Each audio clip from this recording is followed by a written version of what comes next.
In the first video for 4.2, we talked about the fact that exponentials and logarithms are inverses. Now let's look at their graphs. So let's take the graph of f of x equals 2 to the x, which we should kind of have a feeling for now.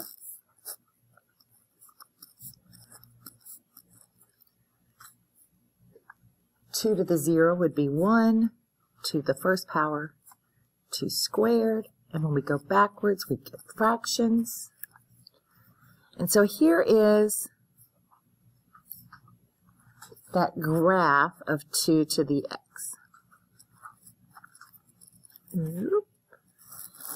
So here's 2 to the x. Log base 2 is the inverse of 2 to the x.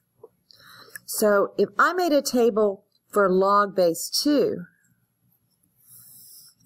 I would just switch my x and y's.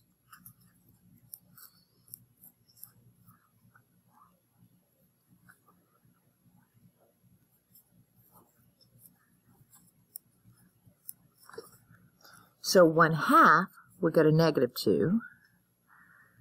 1/4 would go to -2. 1/2 would go to -1.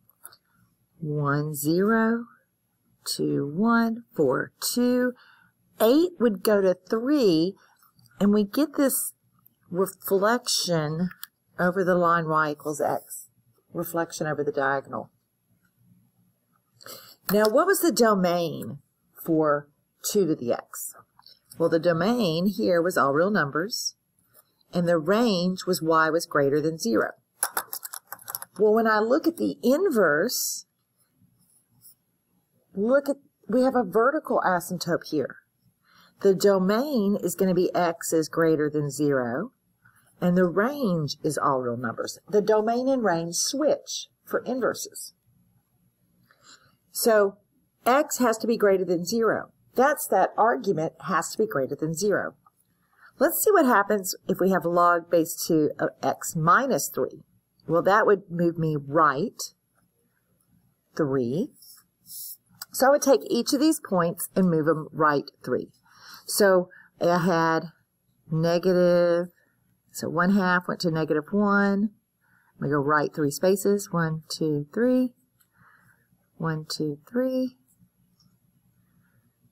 1, 2, 3, 1, 2, 3.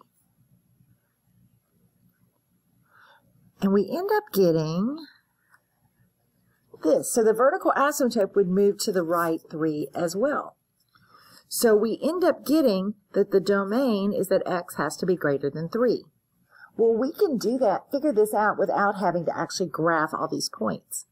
The argument has to be greater than 0. So our argument up there was x minus 3. If I set that greater than 0, I get x is greater than 3. So we don't need to even look at the graph for logarithms. We'll just take the argument and set it greater than 0. Argument and set it greater than 0. Now this one's kind of tricky because I end up with a negative in front of the x. So I'd have to divide by -1, which would flip my symbol. Oh no, this one's kind of tricky.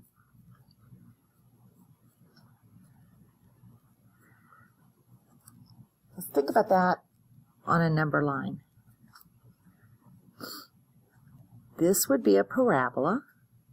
I'd be above the x-axis here, below, and above. So for this to be greater than 0, x either has to be greater than 2 or less than -2.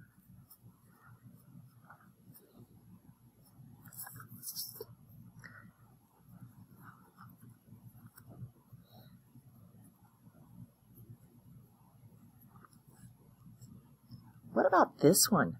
X minus 3 squared.